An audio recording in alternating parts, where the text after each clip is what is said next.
समन्वयक सभी बीओ और सभी एटीएम बीटीएम के साथ आज एक बैठक की है, जिसमें पंचायत लेवल पे किसानों को जागरूक करने के लिए और सरकार की जो नीतियां हैं, सरकार ने जो किसानों के लिए व्यवस्था की है, उसको चौपाल के माध्यम से किसानों तक पहुंचाने के लिए उनको निर्देश दिया गया है।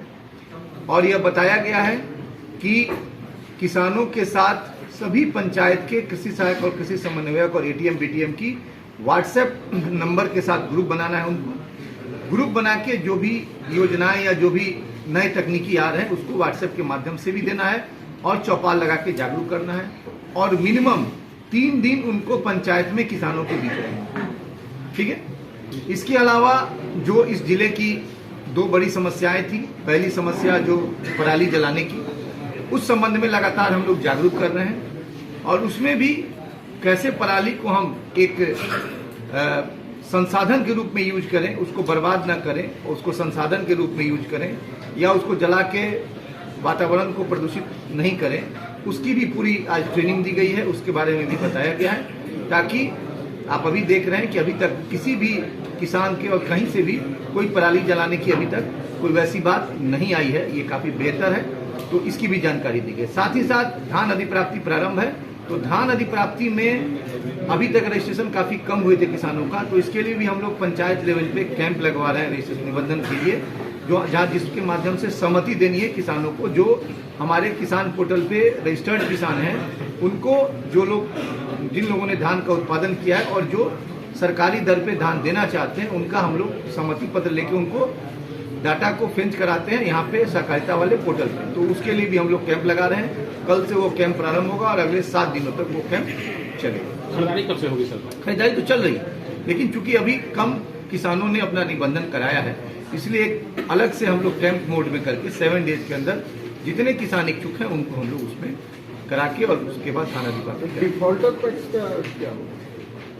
नहीं, अभी डिफॉल्टर पैक्स तो हमारे संज्ञान में नहीं आए हैं। डिफॉल्टर पैक्स के बारे में सरकार का मार्गदर्शन आता है और उसके आलोक में कार्रवाई की जाएगी। अभी आप लोग देख रहे हैं कि हम लोग अभी आए हैं, पैक्स के जितने हमारे अध्यक्ष हैं और जो प्रबंधक हैं उनके साथ हम लोग एक बैठक कर रहे हैं और उनको सरकार का जो प्रोक्योरमेंट की जो नीति है और जो प्रक्रिया है उससे पूरी तरह अवगत करा रहे हैं, ताकि पूरी पारदर्शिता के साथ और जो सरकार का लक्ष्य है कि मैक्सिमम किसान इससे लाभान्वित हों, वो लाभ किसानों तक कैसे मिले और सही मात्रा, सही दर और सही राशि उनके अकाउंट में जो डीबीटी के माध्यम से जाना है 72 घंटे के अंदर, वो कैसे है, इस पे हम लोग अभी बैठक कर रहे हैं और विभिन्न सुझाव भी इसमें प्राप्त हो रहे हैं। कुछ समस्याएं भी हैं, उसका भी हम लोग निराकरण कर रहे हैं। और हमने अभी कहा है कि जो सरकार का निर्देश है उसका अक्षरतः पैक्स को पालन करना पड़ेगा, क्योंकि आप एक सरकारी संस्था के रूप में काम करते हैं और आप किसानों के बीच से आते हैं।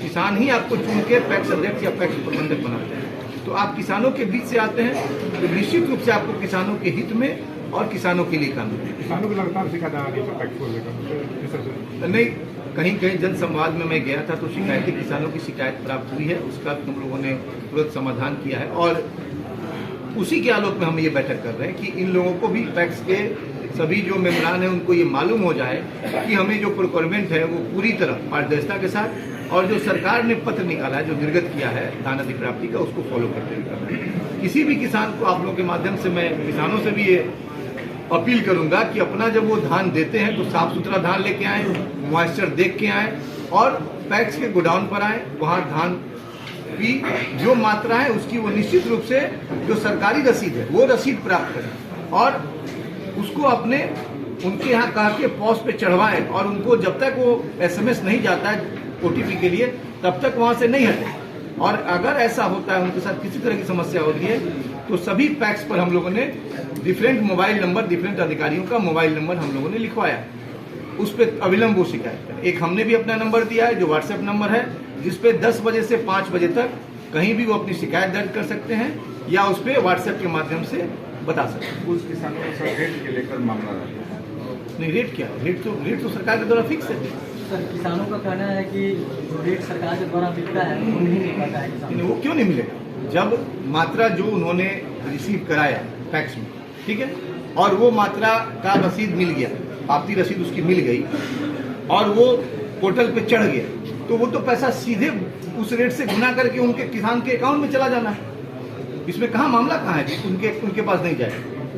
ये तब होता है ना जब किसान बिना पावती रसीद लिए हुए अपना धान देके चले आते, तब बाद में उनके साथ गड़बड़ी की जाती है। आप बात समझ रहे हैं? तो वो रेट तो सरकार का एकदम फिक्स है, उसमें कहीं कोई दिक्कत नहीं है। किसानों को इसके लिए 3 ही तरह का जागरूक होना है। पहला, सही मात्रा का जो धान सही धान है वो लेके आए। दूसरा, मॉइस्चर का अपना देख लें और गोडाउन तक अपना बोरे में लाके पहुंचा दें, और पहुंचाने के बाद वो वहां पे जो मात्रा है उस मात्रा का वहां पे एंट्री करा दें, उसका रसीद ले लें, और वहां पे तो जैसे ही वो करेगा वहाँ ऑनलाइन वहाँ करना है, और वो उनके मोबाइल नंबर पे वो मैसेज आता है कि आपने इतना धान आज इतने तारीख को दिया है और ये राशि आपको आ जाएगी 3 दिन के अंदर। यही तो आता है। ठीक है, धन्यवाद।